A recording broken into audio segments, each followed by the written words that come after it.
ধর্মীয় ভাব গাম্ভীর্য ও ব্যাপক উৎসাহ উদ্দীপনার মধ্যে দিয়ে Dhaka metropolitan police commissioner Sheikh Mohammad Sajjad Ali বলেছেন, নির্বিঘ্নে ঈদ উদযাপনের লক্ষ্যে ঢাকায় সার্বিক নিরাপত্তা নিশ্চিত করতে সমন্বিত, সুদৃঢ় ও নিশ্ছিদ্র নিরাপত্তা ব্যবস্থা নেওয়া হয়েছে।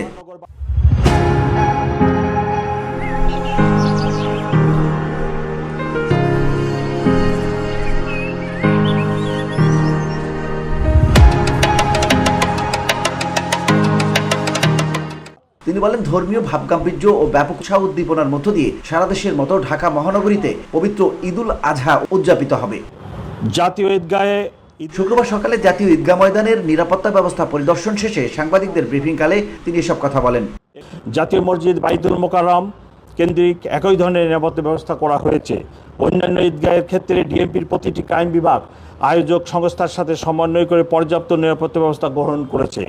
মহানগরীর একটি ঈদ জামাতও নিরাপত্তা ব্যবস্থার বাইরে থাকবে না। ডিএমপি কমিশনার বলেন, জাতীয় ঈদগাহের প্রধান জামাত সকাল 7:30টায় অনুষ্ঠিত হবে। এবছর ঢাকা মহানগরীতে 118টি ঈদগাহে এবং 1621টি মসজিদ সহ মোট 1739টি ঈদের জামাত অনুষ্ঠিত হবে। জাতীয় ঈদগাহ, বাইতুল মোকাররম, জাতীয় মসজিদ ও ঢাকার অন্যান্য সকল স্থানে অনুষ্ঠিতব্য ঈদ জামাতের জন্য ঢাকা মেট্রোপলিটন পুলিশের পক্ষ থেকে সমন্বিত নিরাপত্তা পরিকল্পনা গ্রহণ করা হয়েছে। নগরবাসীর প্রতি বিশেষ অনুরোধ, নিরাপত্তার স্বার্থে তল্লাশি কার্যক্রমে সহযোগিতা করার জন্য নগরবাসীকে অনুরোধ করছি।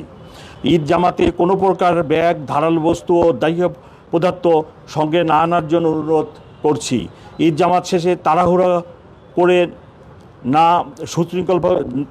না করে সুশৃঙ্খলভাবে বের হওয়ার জন্য অনুরোধ করছি। তিনি আরো বলেন, ঈদগাহ ময়দানে আসার প্রধান 3টি রাস্তার প্রবেশমুখে অর্থাৎ মৎস্য ভবন ক্রসিং, প্রেস ক্লাবের সামনে ও হাইকোর্ট ক্রসিং এ ব্যারিকেড ও তল্লাশি ব্যবস্থা থাকবে। 5টি ঈদ জামাত অনুষ্ঠিত হবে। নগরবাসীর প্রতি অনুরোধ জানিয়ে ডিএমপি কমিশনার বলেন, ঈদ জামাতের কোনো প্রকার ব্যাগ, ধারালো বস্তু বা দাহ্য পদার্থ সঙ্গে আনা যাবে না। জামাত শেষে তাড়াহুড়ো না করে শৃঙ্খলভাবে বের হবেন। জাতীয় মসজিদে সকাল 8 ঘটিকায় সাংবাদিকদের এক প্রশ্নের জবাবে ডিএমপি কমিশনার বলেন, এবারের ঈদকে কেন্দ্র করে কোনো নিরাপত্তা ঝুঁকি নেই। এ সময় ডিএমপি কমিশনার ঢাকা মহানগরীকে ঈদের আগাম শুভেচ্ছাও জানান।